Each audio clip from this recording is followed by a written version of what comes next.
अहमदनगर।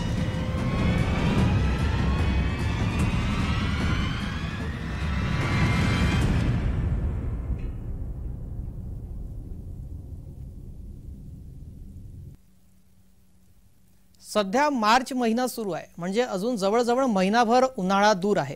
मात्र राज्यातील काही जिल्ह्यांमध्ये आतापासूनच दुष्काळाची परिस्थिती निर्माण झाली आहे। आज बीड जिल्ह्याच्या एका गावाची अशीच परिस्थिती आम्ही आपल्या पुढे घेऊन आलो आहोत, जिथे गावकरी हंड्यामागे 10 रुपये मोजतायत। काय या नागरिकांची व्यथा आहेत, कशा प्रकारे पाण्याअभावी जीवन जगण्याची कसरत इथले गावकरी करतात आणि आपण प्रत्यक्ष त्यांच्याही व्यथा जाणून घेणार आहोत। सुरू करूया आजच्या ग्राउंड झिरोला।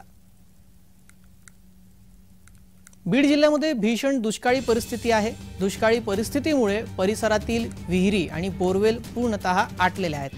जिल्हा प्रशासनाने दुष्काळाकडे दुर्लक्ष केल्याचं चित्र दिसतंय। त्यामुळे गावामध्ये एक हंडा 10 रुपयाला आणि 200 लिटरचा बॅरल हा 150 रुपयाला खासगी टँकरवाल्यांकडून विकला जातो। असे असताना देखील प्रशासन याकडे लक्ष देत नाहीये। ग्रामस्थांना 200 ते 250 रुपये रोजाने मोलमजुरी मिळते आणि मजुरीचे सर्वच पैसे पाणी विकत घेण्यात जातात। त्यामुळे गावकऱ्यांचा पाण्यावर होणारा जो खर्च आहे तो कधी थांबणार, असा संतप्त सवाल इथल्या गावकऱ्यांनी केलेला आहे। आणि खरंच राजकीय मंडळी आणि प्रशासनाला या जय महाराष्ट्राच्या विशेष बातमीनंतर तरी जाग येईल का आणि या गावाला सरकारी टँकरद्वारे पाणी मिळेल का, असा प्रश्न आम्ही या निमित्तानं उपस्थित करीत आहोत।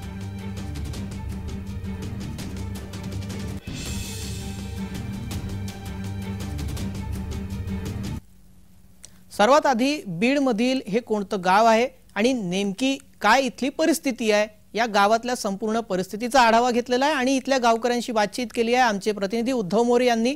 पाहूयात। सोनगावच्या गावकऱ्यांचे भीषण असे हाल जे आहेत ते पाणी टंचाईमुळे होत आहेत। विकत पाणी त्यांना जे आहे ते सोनगावच्या लोकांना घ्यावं लागते। गावकरी आहेत आपल्यासोबत। मला सांगा, काय एकंदरीत परिस्थिती गावाची? या गावात पाणीच प्यायला अजिबात नाही। बीडवरून पाणी टँकरने येते, ते प्रत्येक खंड्याला 10 रुपयाप्रमाणे घ्यावं लागते। मोलमजुरी करणारं गाव आहे। 200 रुपये रोजाने कामाला जाते तर 200 रुपयाचं रोज पाणी लागते आणि ते बी वेळेवर मिळत नाही। अशी या गावाची परिस्थिती। सरकार काय याच्यावर लक्ष देईना, कारण जिल्हा प्रशासनावर बी खूप प्रयत्न केले पण त्याची काही कोणी दखल घेतलेली नाही। हाल पाण्यापासून हाल भरपूर आहेत। पाणीच नाही। 2 महिने झाले पाणी विकत घ्यायला त्या महिला मंडळाला, आणि काय रोज नाही। रोजान जाऊन तेच पाणी विकत घ्यायचं म्हणल्यावर कसं करायचं? सरकार काय लक्ष देत नाही कसलंच। इलेक्शनच्या राड्यामध्ये गुंतलंय लोकसभेमध्ये। पाण्यासाठी गर्दी होताना आपण बघितली आहे, मात्र विकत पाणी घेण्यासाठी बी ही सोनगाव मध्ये जमलेली गर्दी आहे। या ठिकाणी पैसे देऊन पाणी घेण्यासाठी या गावातल्या लोकांनी जे आहे ती गर्दी केलेली आहे। सोन्यासारखं नाव या गावाला, सोनगाव नाव आहे, मात्र पाण्याविना या गावची माती होत असल्याचं चित्र आपण दृश्याच्या माध्यमातून बघू शकतो। पैसे दिल्याशिवाय पाणी मिळत नाही असं जरी माहिती असलं तरी देखील पैसे देऊन पाणी घेण्यासाठी या गावचे गावकरी गर्दी करताना दिसत आहेत। कॅमेरामन गणेश शिंदेसह मी उद्धव मोरे, जय महाराष्ट्र, बीड। दरम्यान या शिवसंग्राम गावातील गावकऱ्यांच्या काय व्यथा आहेत आणि त्यांना सरकारकडे काय मागणी करायची आहे, या गावातील महिला पाण्याअभावी कसा आपला संसार चालवतायत त्यांच्याच तोंडून ऐकूयात। पाणी नाही, पैसे दिल्याशिवाय पाणी मिळत नाही। खायचं का पैसे द्यायचे पाण्याला? कसं जगायचं? विलक्षणाला फक्त माझं माझं करते, गरीबाला कोणच साथीदार नाही। यात कोणतरी मायबाप व्हायला पाहिजे। अशी परिस्थिती आमची चालू आहे। मग जागावा का मरावा? मुलं बाळ जागावा का काय करावा? आम्ही का पाण्याला पैसे द्यावा? खाय प्यायला अन्न पाणी नाही, कसं जगायचं आम्ही गरीबांनी? ह्या गरीबासाठी कोण आहे तयार? आमच्यासाठी मायबाप कोणी होणार आहे का नाही आम्हाला? ही परिस्थिती आमची। किती दिवसापासून पाणी नाही? 2 महिने झाले आम्हाला पाणी नाही। 2 महिन्यापासून ही परिस्थिती आमची। आसपास एरिनला कुठं पाणी नाही। किती पैसे द्यावे लागतात पाण्यासाठी? 10 रुपये हंड्याने पाणी आहे आम्हाला। एकच पाणी घेतो। लई गावाची परिस्थिती बेकार आहे। गाव ह्याच्या पुतूर पाटाच्या पुतूर कामाला गेले 200 रुपयावर, तिथून आलो। पाण्याला पैसे द्यायचे, संध्याकाळी टिपे भरून द्यायचे, टिप्याला द्यायचे 50, घागरीला द्यायचे 10। काय कसं कसं तळावा नाही, फिलावा नाही, काही नाही सोनगावला। निक्कम म्हणजे सोनगाव सोन्यासारखं सोनगाव पण असं जागेवर मारायला लागले। कुठंच काहीच नाही ह्या सोनगावला। जे आहे ते तसेच माणसं।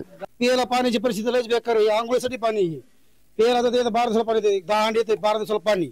10 दिवस आम्हाला पाणी पुरवावं लागतं. हे शासन बसले, मुख्यमंत्री तीन जातीचे मुख्यमंत्री झाले. ते मुख्यमंत्री एक पक्षाचा, भाजपचा उपमुख्यमंत्री, राष्ट्रवादीचा उपमुख्यमंत्री, शिवसेनेचा मुख्यमंत्री, असं पक्ष झालं यांचं. आमच्याकडे लक्ष देत नाहीये. आता भरले त्यांचं कुठं जागा वाटप. अरे आम्हाला पाणी प्यायला इकडे जागा वाटप तुम्ही नंतर करा ना. आम्हाला टँकरला पाडून केलं इकडे. मॅडमला सांगा अगोदर. ते मॅडम तर ऐकत नाही, मग सांगतात आम्हाला. जिल्हाधिकारी मॅडम आमची ऑर्डर काढा म्हणा, आम्हाला पाण्याची तात्काळ गरज आहे. आज बरोबर दीड ते 2 महिने आम्हाला पाणी विकत घ्यायची पाळी आहे. अजून किती दिवस विकत घ्यायचं आम्ही पाणी? हे या गावामध्ये एकदा टँकर बोलवण्यासाठी 3 ते 3.5 हजार रुपये खर्च येत असतो. टँकर चालक गावातीलच असल्यामुळे 2-2.5 हजार रुपयामध्ये टँकर उपलब्ध करून देत आहेत. त्यांना ग्रामस्थांची हाल अपेक्षा पाहावली जात नसल्यामुळे आर्थिक नुकसान ते सहन करत आहेत. ते ग्रामस्थांसाठी पाणी उपलब्ध करून देत आहेत. अशा प्रकारची प्रतिक्रिया टँकर चालकांनी देखील दिली. काय म्हणतात टँकर चालक पाहूयात. 2 टँकर एक रोज. कशा पद्धतीने गावकरी पैसा 200 लिटरचा देत आहेत 80 रुपयाला. 80 रुपयाला 200 लिटरचा बॅलर. बरं मला सांगा, हे गावकऱ्यांना परवडतं का पाणी? नाही परवडत. नाही परवडत. मग आता तुम्ही हे पाणी फ्री मध्ये का देत नाहीत गावकऱ्यांना? त्याला डिझेल, ते ड्रायव्हर आहेत, खर्च आहे. बिडून पाणी आणतो, तिथं काय जवळ पाणी नाही कुठंच. इकत आणतो बिडून. पुन्हा सरकार का म्हणून काही हालचाली करीत नाही? कोणी अजून टेंडरच निघले नाही. 3 महिन्यांपासून पाठपुरावा करत असतानाही जिल्हाधिकाऱ्यांच्या मागणीकडे लक्ष दिले जात नाहीये. या गावातले जिल्हाध्यक्ष नारायण काशीद या संदर्भात काय म्हणतायत पाहूयात. या गावामध्ये सर्व मोलमजुरी करणारे लोक आहेत आणि हे मोलमजुरी यांना 200-250 रुपये मजुरी मिळते आणि 250 रुपयाचं पाणी त्यांना रोज घ्यावं लागतंय. अशी इतकी भयान परिस्थिती आहे. परंतु दुर्दैव आहे की ह्या जिल्ह्याचे ज्या जिल्हाधिकारी आहेत त्या अत्यंत निष्क्रिय आहेत आणि अत्यंत संवेदनाहीन आहेत. त्यांना हे सर्व परिस्थिती त्यांच्या खालच्या अधिकाऱ्यांनी पण सांगितली आहे. पण इतकी परिस्थिती असूनही यांचं काय चाललं हेच कळत नाही. अजून 2 महिन्यापासून टँकरच्या ज्या निविदा आहेत त्या निविदा त्यांनी मागवल्यात, परंतु ते निविदा फायनल होत नाहीयेत आणि त्या निविदा फायनल न झाल्यामुळं ह्या ग्रामस्थांना याचा त्रास सहन करावा लागतोय पाणी टंचाईचा. म्हणून आमचा ह्या जिल्हाधिकाऱ्यांचा ह्या ग्रामस्थांच्या वतीने आम्ही धिक्कार करतोय. एका हंड्याच्या एक हंडा पाण्यासाठी इथं 10 रुपये मोजावे लागतायत. इथल्या गावकऱ्यांची रोजची मजुरीच 200 ते 250 रुपये आहे आणि 200 लिटरचं बॅरल एक विकत घ्यायसाठी त्यांना 200 ते 250 रुपये पैसे मोजावे लागतात. त्यामुळे दिवसाची मजुरी जर पाण्यातच गेली तर घर संसार चालवायचा कसा असा प्रश्न त्यांना उपस्थित होतोय. कारण टँकर चालकालाही डिझेलचं भाडं, ड्रायव्हरचा पगार पुरवत नसल्यामुळे तो 10 रुपये हंड्याच्या हिशोबानं गावकऱ्यांना पाणी पुरवतो. मात्र शासनाचा टँकर या गावामध्ये कधी येणार आणि यांना मुबलक प्रमाणामध्ये पाणी कधी शासनाकडून मिळणार आणि त्यांचे पैसे वाचणार याची प्रतीक्षा इथले गावकरी करत आहेत. शासनाकडे निविदा मागवली असली तरीही शासनाकडून त्यांच्या समस्येकडे दुर्लक्ष होत आहे.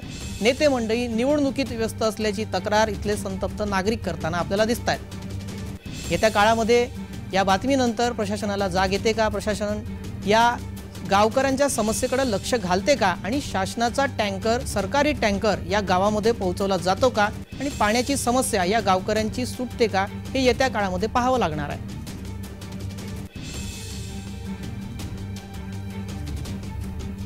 सध्या मार्च महिन्यात सुरू आहे. महिनाभर अजून उन्हाळा सुरू व्हायला वेळ आहे. मात्र आतापासूनच या गावामध्ये दुष्काळाची परिस्थिती निर्माण झालेली आहे. जर अशीच परिस्थिती राहिली तर येत्या उन्हाळ्यामध्ये समस्या अधिक विकट होऊ शकते. त्यामुळे गावकऱ्यांची मागणी आहे लवकरात लवकर शासनानं या संदर्भात तोडगा काढावा आणि शासनाचा टँकर गावामध्ये पाठवावा.